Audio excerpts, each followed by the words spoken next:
Taong 2023, nagsimulang kumalat sa ilang online groups ng mga freelance massage therapists ang isang babala tungkol sa isang mapanganib na kliyente. Wala itong totoong pangalan sa profile at iba-iba rin ang gamit nitong account sa bawat booking, ngunit pare-pareho ang pattern ng kanyang modus. Magpapanggap itong regular na customer na naghahanap lamang ng home service massage. Maayos makipag-usap. Madalas ay nagpapadala pa ng down payment upang magmukhang lehitimo ang transaksyon. Ngunit pagdating ng mga babae sa bahay ng kanyang inuupahan sa Bacoor, Cavite, iba na ang nangyayari. Unti-unting mabubunyag na hindi masahi ang tunay na habol ng lalaki. Sa loob ng halos isang taon, hindi bababa sa 10 massage therapist mula sa iba't ibang lungsod ang pinaniniwalaang naging biktima ng kanyang modus. Karamihan sa kanila ay hindi agad nagsumbong dahil sa takot, kahihiyan at pangambang sila pa ang husgahan ng ibang tao dahil sa uri ng kanilang trabaho.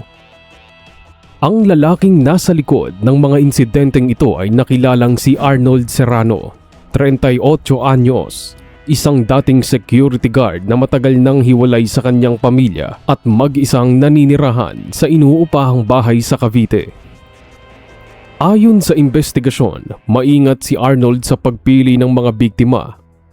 Madalas niyang targetin ang mga independent massage therapist na kumukuha lamang ng booking online. Marami rin ang desperadong kumita dahil karamihan ay solo parent o breadwinner ng pamilya. Isa sa kanila si Maricel Ramos, 29 anyos, mula sa Las Piñas. Tahimik lamang noon ang buhay ni Maricel. May pangalawa siyang anak at matagal nang hiwalay sa asawa. Matapos mawalan ng trabaho sa spa noong panahon ng pandemya, napilitan siyang kumuha ng home service bookings online upang may maipadala sa kanyang mga anak sa magulang sa probinsya. Noong una, inakala niyang normal na customer lamang si Arnold.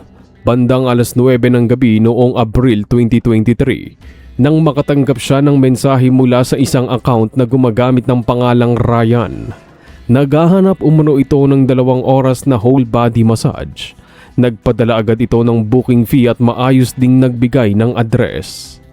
Wala namang kakaiba sa umpisa. Pagdating ni Maricel sa bahay, napansin niyang tahimik ang paligid. Bahagyang madilim din ang loob ng bahay at tila walang ibang tao roon kundi ang lalaki. Sa unang 30 minuto ng session, normal lamang ang lahat. Ngunit habang tumatagal, nagsimulang magtanong ang lalaki ng mga personal na bagay tungkol sa kanya.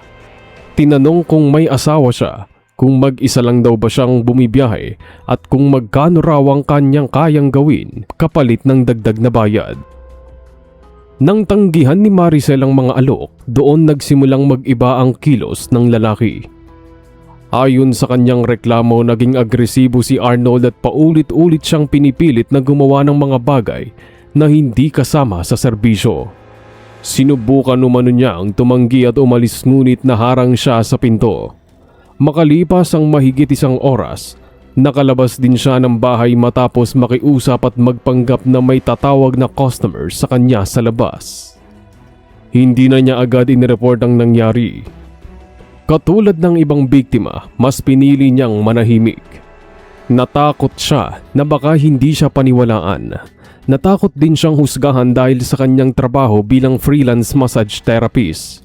Ngunit hindi doon nagtapos ang modus ni Arnold. Makalipas lamang ang ilang linggo, may isa na namang babae ang nag-post online tungkol sa kapareho ng kanyang karanasan sa isang kliyente. Parehong address, parehong estilo ng pakikipag-usap, at parehong sitwasyon.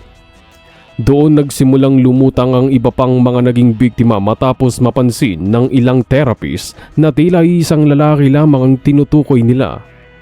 Isa sa mga pinakamatinding insidente ay nangyari kay Eliza Mendoza, 24 years old, mula Parañaque. Baguhan pa lamang noon si Eliza sa home service work, undergraduate at dating sales lady. Ngunit nagsawa sa trabaho dahil sa kakarampot na kita na kulang para tustusan ang pangangailangan ng pamilya. Noong taong 2023, tumanggap siya ng booking mula sa account na gumagamit naman ng ibang pangalan. Maayos muli ang pakikipag-usap ng customer at doble pa ang inaalok na bayad kapalit ng late night booking dahil pagod umano ito mula sa biyahe, galing ibang bansa at nais makapag-relax. Pagdating niya sa bahay, napansin niyang tila nakahanda na ang lugar. Masikip ngunit maayos ang mga kagamitan at walang kalat.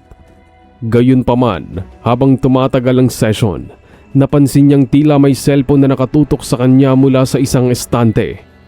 Nagduda si Eliza at pabirong binanggit sa lalaki ang tungkol sa cellphone ngunit hindi ito pinansin ng kliyente na tila nagbingi-bingihan lamang. Makalipas ang ilang minuto, bigla umano siyang hinawakan ng lalaki at pinilit sa mga bagay na hindi niya gusto. Nang pumalag siya, doon naging marahas ang sitwasyon. Ayon sa investigasyon, may ilang biktima na nagsabing tila gumagamit si Arnold ng pananakot at psychological manipulation upang mapasunod ang mga babae. Sinasabi umano nitong may koneksyon siya sa pulisya at kaya niyang baliktarin ang kwento laban sa kanila. May ilan ding natakot dahil kinukunan umano sila ng palihim habang nasa session. Dahil dito maraming biktima ang hindi na nagsampa ng reklamo sa takot na may gawin ng lalaki sa ikasisira ng kanilang reputasyon sa mga kakilala at kapamilya. Sa loob ng ilang buwan, paulit-ulit na nangyari ang modus. Iba't ibang babae, iba't ibang pangalan ang ginagamit sa booking. Ngunit iisa lamang ang address at iisa lamang ang lalaking nasa likod nito. Habang tumatagal, lalo ring naging kampante si Arnold. Hindi niya alam na unti-unti nang nabubuo online ang grupo ng mga therapist na nagbabahagi ng parehong karanasan.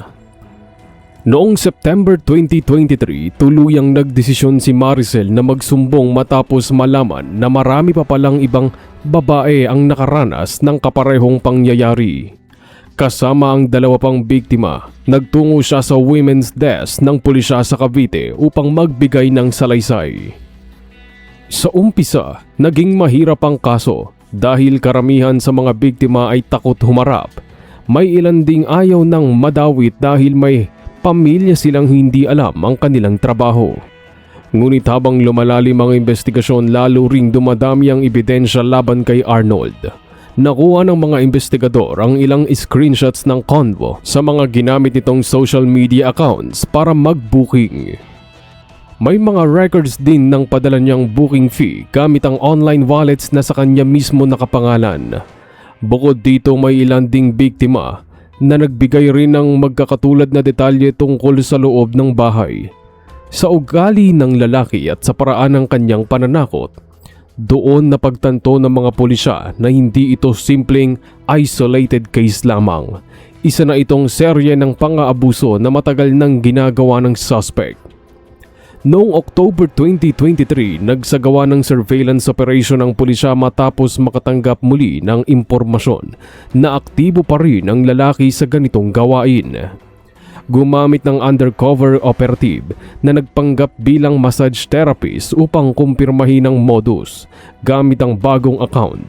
Muling nagbook si Arnold ng home service session. Pareho pa rin ang kanyang estilo. Noong gabing itinakda ang booking, nakapwesto na sa paligid ng subdivision ng mga operatiba. Pagdating ng undercover operative sa bahay, ilang minuto lamang ang lumipas bago umano nagsimulang gawin ni Arnold ang dati nitong modus. Ayon sa police report, nagtangka umano itong pilitin ng operative at sinubukang harangan ang paglabas nito sa kwarto. Doon agad pumasok ang mga pulis at isinagawa ang pag-aresto. Nagulat pa umano si Arnold nang makita ang mga otoridad sa loob ng bahay. Sa isinagawang search operation, nakumpiska ang ilang cellphone at multiple SIM cards na ginagamit umano ng lalaki sa transaksyon. Mas lalo pang ikinagulat ng mga investigador nang matuklasan nilang may mga nakasave ring, video at larawan ng ilang babae sa isa sa mga gadget na na-recover. Makalipas ang ilang araw matapos ang pagka-aresto, sunod-sunod nang lumapit sa pulisya ang iba pang babae na umano'y naging biktima ni Arnold. May ilan na matagal nang nananahimik, ngunit nagkaroon ng lakas ng loob dahil sa pagkakahuli ng suspect. Habang tumatagal ang kaso, lumabas din sa investigasyon na matagal nang may problema si Arnold sa kanyang pag-uugali. Ayon sa ilang dating kakilala, naging isolated umano ito matapos mawalan ng trabaho dahil napagbintangan umano itong namboboso sa kanyang amo noong panahon ng pandemic. Unti-unti itong naging dependent sa online escort at massage service.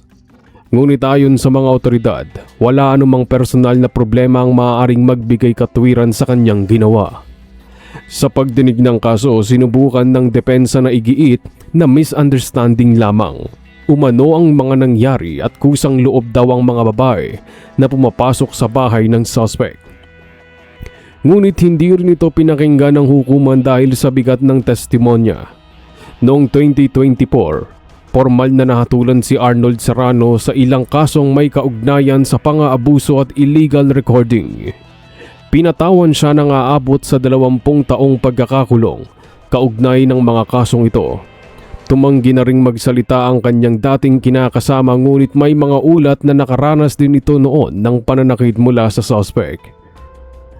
Para sa maraming massage therapists, naging malaking usapin ang kaso dahil inilantad nito ang panganib na matagal nang nararanasan ng maraming freelance workers. Pagkatapos ng kaso, nagsimula ring mahigpit ang ilang online communities ng mga therapists upang siguraduhing ligtas ang kanilang ginagalawang industriya sa mga mapang-abusong taong katulad ni Arnold. Para naman kay Maricel, hindi naging madali ang muling pagbangon matapos ang nangyari. Matagal bago siya bumalik sa pagtatrabaho. Ilang buwan din siyang halos hindi makatulog ng maayos dahil sa trauma. Ngunit ayon sa kanya, mahalagang may isang taong unang nagsalita upang matigil ang modus ng lalaki. Sa huli, ipinakita ng kaso kung paano maaaring magamit ng internet, hindi lamang para sa trabaho at kabuhayan, kundi maging sa sistematikong pang-aabuso. Sa likod ng mga simpleng online transaction, may mga taong maingat na nagtatago ng mas madilim nilang intensyon. Mga kakosa, naway nagsilbing babala ang kasong ito sa lahat dahil sa panahon ngayon. Ang mga kriminal ay naglipa na hindi lamang sa labas, kundi maging sa mundo ng social media. Maraming salamat po sa pagsubaybay.